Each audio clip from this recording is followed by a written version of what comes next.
Morning 12th class.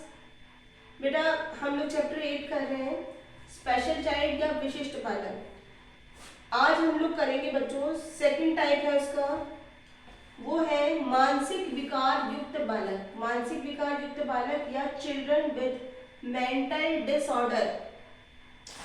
बच्चों मंद बुद्धि बालक जो होते हैं, ये वो बालक होते हैं जो बालक मानसिक रूप से अपरिपक्व होते हैं, मतलब उनका मेंटल डेवलपमेंट पूरा नहीं होता है। उनका जो मस्तिष्क का विकास है वो सामान्य से कम होता है या होता ही नहीं है। तो इन्हें हर तरह की एक्टिविटी हमारे को सिखानी पड़ती है। कई बार तो जैसे कि खाना खाना, अपने आप ड्रेसिंग करना, कपड़े पहनना, बाथरूम जाना, मलमूत्र त्याग करना, हर पल इन्हें किसी दूसरे की सहायता की जरूरत होती है। इन बालकों में शारीरिक कमी कोई नहीं होती, मतलब बच्चों इनकी फिजिकल ग्रोथ बहुत बढ़िया होती है, कोई प्रॉब्लम नहीं होती, देखने करने में बिल्कुल अच्छी हेल्थ हाइट के होते हैं। लेकिन इनका जो मेंटल डेवलपमेंट है या मानसिक विकास है वो पूरी तरह से नहीं हो पाता। इनमें जो सीखने की स्पीड होती है वो बहुत कम होती है, स्लो होती है। और इन बालकों में कहीं पर भी समायोजन नहीं कर पाते, मतलब कि ये अपने साथ कहीं पे भी सेट नहीं हो पाते हैं बच्चे, बड़ी प्रॉब्लम रहती है। तो बच्चे दो तरह के होते हैं। पहला जो है वो मानसिक विक्षिप्तता। मानसिक विक्षिप्तता को हम लोग कहते हैं मेंटल डिसऑर्डर।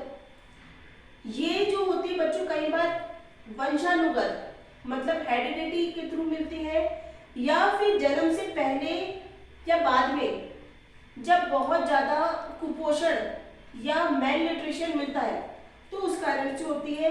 या कई बार दुर्घटना, कोई एक्सीडेंट हो जाए या कोई सदमा मिल जाए, कोई सदमा पहुंच जाए, बहुत ज्यादा प्रॉब्लम हो जाए, तो उसके कारण भी बालक अपनी बुद्धि को खो देता है और वो मानसिक विक्षिप्तता या मेंटल डिसऑर्डर इसमें आ जाता है। सेकंड है बच्चों मंद बुद्धि। मंद बुद्धि को हम लोग कहते हैं मेंटली रिटार्डेड।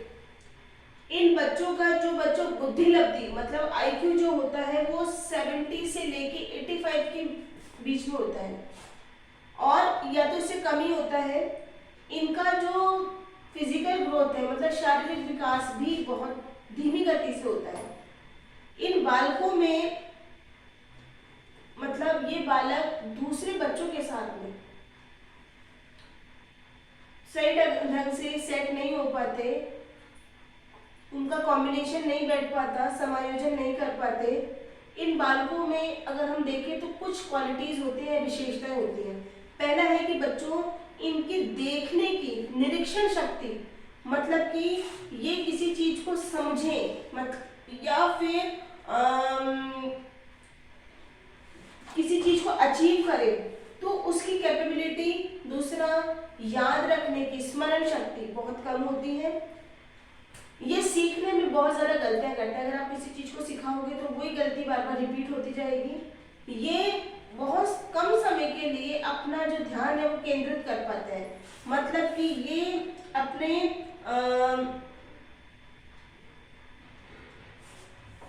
अपना ध्यान जो है वो एक जगह नहीं लगा पाते। इनका ध्यान फटाफट एक जगह से दूसरी जगह हो जाता है, मतलब कि ये किसी भी चीज को ज्यादा देर तक नहीं देख सकते। नेक्स्ट है ये बार बार फेल होते हैं और अपनी आयुष के अनुसार छोटी कक्षा में रह जाता है, मतलब कि नेचुरल है कि बार बार फेल होंगे तो एज बढ़ती जाएगी, क्लास वही रहेगी। नेक्स्ट है बच्चों इसमें कि ये बौद्धिक कार्य की जगह, मतलब इनको मेंटली वर्क अच्छा नहीं लगता, ये फिजिकल वर्क में फिर भी कुछ कर सकते हैं लेकिन इनसे मानसिक विकास बिल्कुल नहीं, मानसिक कार्य नहीं कर सकते। नेक्स्ट है ये दूसरों की बजाय खुद की ज्यादा चिंता करते हैं। हर चीज में इनको खुद की चिंता रहती है, मेरे साथ क्या होगा, मैं क्या करूंगा, पहला खुद के बारे में सोचते हैं। और ये जब आप इनसे बात करोगे तो ये सुनते अधिक हैं, बोलते कम है। इनमें सेल्फ कॉन्फिडेंस नहीं होता, आत्मविश्वास की बहुत ज्यादा कमी होती है। इस कारण से ये डिसीजन नहीं ले पाते अभी भी। नेक्स्ट है कि इन बच्चों की डिटर्मिनेशन पावर जो होती है, मतलब कि संकल्प शक्ति जो होती है वो बहुत कम होती है। ये बालक छोटे छोटे पॉइंट्स पर ध्यान नहीं दे पाते और इनमें ग्रामर, मैथ्स या साइंस आदि सब्जेक्ट में इनको कोई इंटरेस्ट नहीं होता।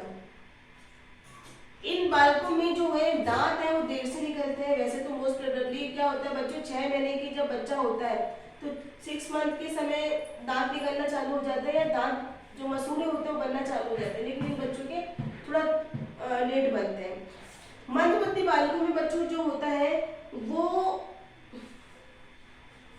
कोई डेवलपमेंट नहीं होता, लेकिन अगर हमें इनको समाज के अकॉर्डिंग बनाना है तो बच्चों हमें इनके अंदर इंटरेस्ट को डेवलप करना पड़ेगा, रुचियों को विकसित करना पड़ेगा और उन्हें संगीत और चित्रकला, ड्राइंग जो है वो आराम से कर सकते हैं ये, और म्यूजिक का भी काम अच्छे से कर सकते हैं। तो इनकी शिक्षा हमारे उनको देनी चाहिए। नेक्स्ट बच्चों जो थर्ड पॉइंट हमारा आ रहा है वो है प्रतिभाशाली बालक, जिसे हम लोग कहते हैं गिफ्टेड चिल्ड्रन। गिफ्टेड चिल्ड्रन जो है वो बच्चों, इसका मीन्स ये होता है कि इनका जो IQ है, बुद्धि लब्धि जो है वो 130 to 140 तक होता है और ये जो है वो प्रतिभावान होते हैं, बहुत ज़्यादा टैलेंटेड होते हैं। ये बच्चों इनका जो है ना हेल्थ और हाइट नॉर्मल बच्चों से अच्छी होती है, देखने में अच्छे होते हैं, इनकी कोई बीमारी नहीं होती, स्वस्थ होते हैं, हेल्दी रहते हैं हमेशा, और इनका जो व्यक्तित्व है, जो नेचर है और पर्सनैलिटी है वो अट्रैक्टिव होती है, आकर्षक करता है हमको उनका व्यक्तित्व। और बच्चों इनके अंदर ध्यान केंद्रित करने की योग्यता, समझने की शक्ति और तर्क वितर्क करने की क्षमता अधिक होती है। अगर ये कोई बात के लिए मना कर रहे हैं तो भी उसका रीजन दे सकते हैं, अगर हाँ कर रहे हैं तो भी इसका रीजन दे सकते हैं। बच्चों इन बच्चों को